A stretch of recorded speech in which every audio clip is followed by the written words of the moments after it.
সর্বশেষে আদালতের আদেশ হলো আগামী 2 মাসের মধ্যে আদালতকে একটা প্রোগ্রেস রিপোর্ট দিয়ে জানাতে হবে তোমার ইনকোয়ারি কি পর্যায়ে আছে, তুমি কতটুকু কাজ করেছো।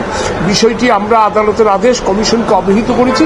অবশ্যই কমিশন আগামী 2 মাসের মধ্যে তার অনুসন্ধান শেষ করতে পারলো কিনা বা অনুসন্ধান কতটুকু কার্য করলো এই মানি লন্ডারিং এবং জ্ঞাত আয় বহির্ভূত সম্পদের ব্যাপারে, সেটা আমরা অবশ্যই হাইকোর্ট ডিভিশনকে লিখিত আকারে হলফনামার মাধ্যমে আমরা জানাবো। না, এটা পেন্ডিং অবস্থায় আছে, এটা পেন্ডিং অবস্থায় আছে এবং আদালত এটাও বলেছে আপনারা যদি মনে করেন 2 মাসের মাথায় এটা মেনশন করতে পারবেন যাতে আবার কজ লিস্টে আসে।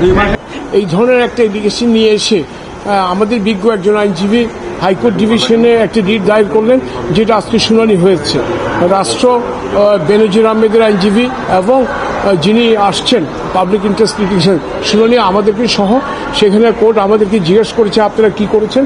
আমরা বললাম যে 18 এপ্রিল 2024 কমিশনের একটি সভা হয়েছে, সেই সভার ভিত্তিতে সিদ্ধান্ত নেওয়া হয়েছে এই বেনজির আহমেদের বিরুদ্ধে যে অভিযোগগুলি আসছে জ্ঞাত আয় বহির্ভূত সম্পদ এবং মানি লন্ডারিং, বেনজির স্ত্রী বেনজির আহমেদ তার 2 মেয়ে, এই বিষয়ে দুর্নীতি দমন কমিশনের একটি 3 সদস্য বিশিষ্ট অনুসন্ধান কমিটি গঠন করা হয়েছে এবং পুরো বিষয়টি তারা খতিয়ে দেখবে যেই বিষয়গুলির উপর অনুসন্ধান কার্য হবে।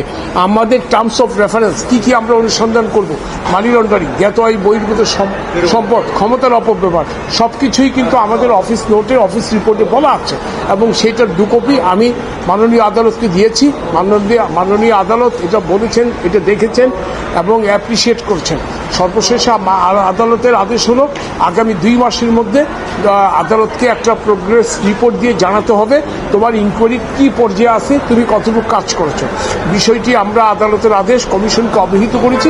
অবশ্যই কমিশন আগামী 2 মাসের মধ্যে তার অনুসন্ধান শেষ করতে পারলো কিনা বা অনুসন্ধান কতটুকু কার্য করলো এই মানি লন্ডারিং এবং জ্ঞাত আয় বহির্ভূত সম্পদের ব্যাপারে, সেটা আমরা অবশ্যই হাইকোর্ট ডিভিশনকে লিখিত আকারে হলফনামার মাধ্যমে আমরা জানাবো।